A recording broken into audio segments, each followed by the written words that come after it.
The White Heron. By Sarah Orne-Jewett.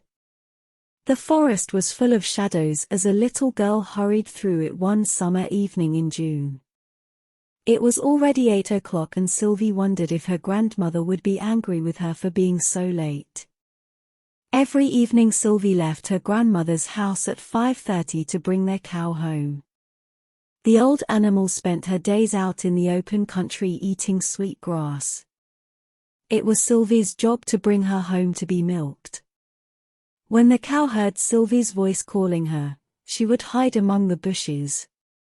This evening it had taken Sylvie longer than usual to find her cow. The child hurried the cow through the dark forest, following a narrow path that led to her grandmother's home.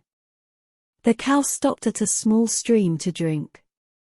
As Sylvie waited, she put her bare feet in the cold, fresh water of the stream. She had never before been alone in the forest as late as this. The air was soft and sweet. Sylvie felt as if she were a part of the grey shadows and the silver leaves that moved in the evening breeze. She began thinking how it was only a year ago that she came to her grandmother's farm. Before that, she had lived with her mother and father in a dirty, crowded factory town.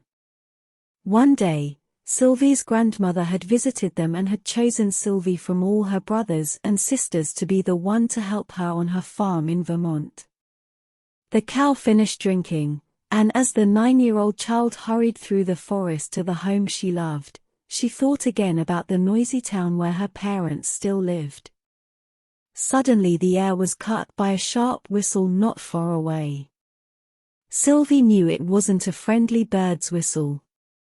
It was the determined whistle of a person. She forgot the cow and hid in some bushes. But she was too late. "Hello, little girl," a young man called out cheerfully. "How far is it to the main road?" Sylvie was trembling as she whispered 2 miles. She came out of the bushes and looked up into the face of a tall young man carrying a gun. The stranger began walking with Sylvie as she followed her cow through the forest. "I've been hunting for birds," he explained, "but I've lost my way. Do you think I can spend the night at your house?" Sylvie didn't answer. She was glad they were almost home. She could see her grandmother standing near the door of the farmhouse. When they reached her, the stranger put down his gun and explained his problem to Sylvie's smiling grandmother.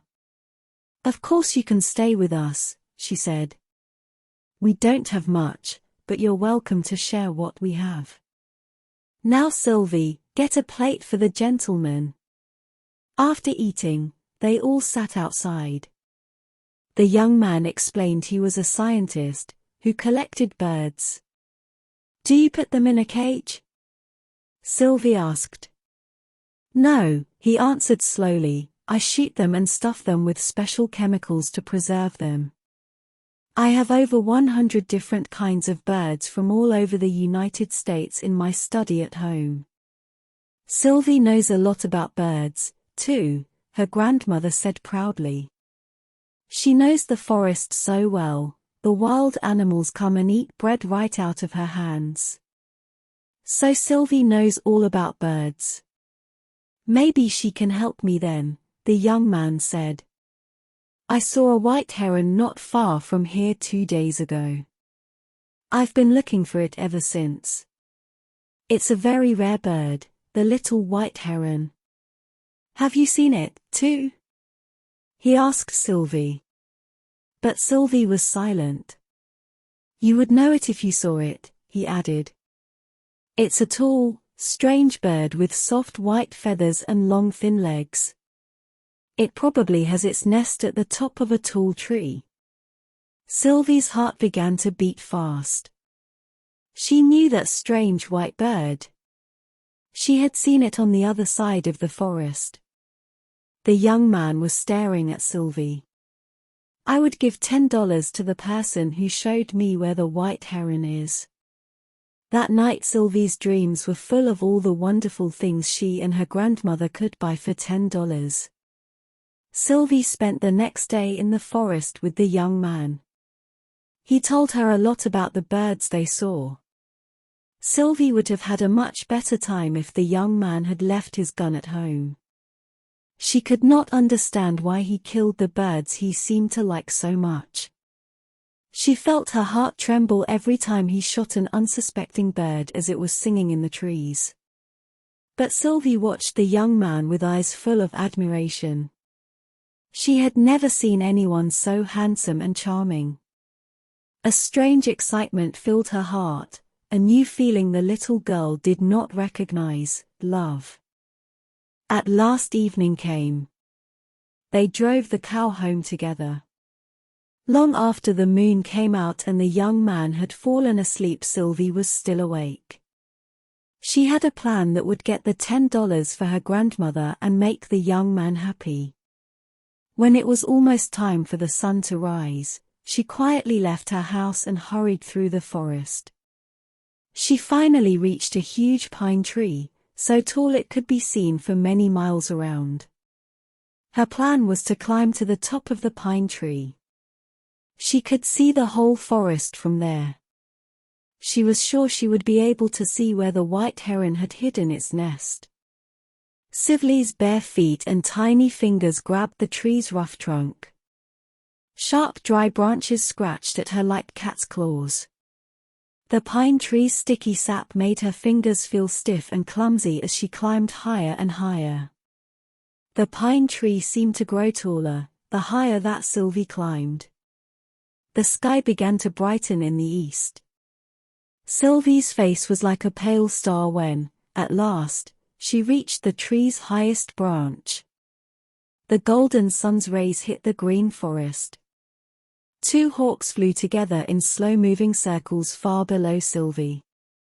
Sylvie felt as if she could go flying among the clouds, too. To the west she could see other farms and forests. Suddenly Sylvie's dark grey eyes caught a flash of white that grew larger and larger. A bird with broad white wings and a long slender neck flew past Sylvie and landed on a pine branch below her. The white heron smoothed its feathers and called to its mate, sitting on their nest in a nearby tree. Then it lifted its wings and flew away. Sylvie gave a long sigh. She knew the wild bird's secret now. Slowly she began her dangerous trip down the ancient pine tree. She did not dare to look down and tried to forget that her fingers hurt and her feet were bleeding.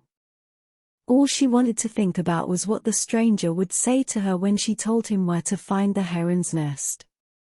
As Sylvie climbed slowly down the pine tree, the stranger was waking up back at the farm. He was smiling because he was sure from the way the shy little girl had looked at him that she had seen the white heron. About an hour later Sylvie appeared. Both her grandmother and the young man stood up as she came into the kitchen. The splendid moment to speak about her secret had come. But Sylvie was silent. Her grandmother was angry with her. Where had she been? The young man's kind eyes looked deeply into Sylvie's own dark grey ones. He could give Sylvie and her grandmother $10. He had promised to do this, and they needed the money. Besides, Sylvie wanted to make him happy. But Sylvie was silent. She remembered how the white heron came flying through the golden air and how they watched the sun rise together from the top of the world. Sylvie could not speak. She could not tell the heron's secret and give its life away. The young man went away disappointed later that day. Sylvie was sad. She wanted to be his friend. He never returned. But many nights Sylvie heard the sound of his whistle as she came home with her grandmother's cow. Were the birds better friends than their hunter might have been? Who can know? The end.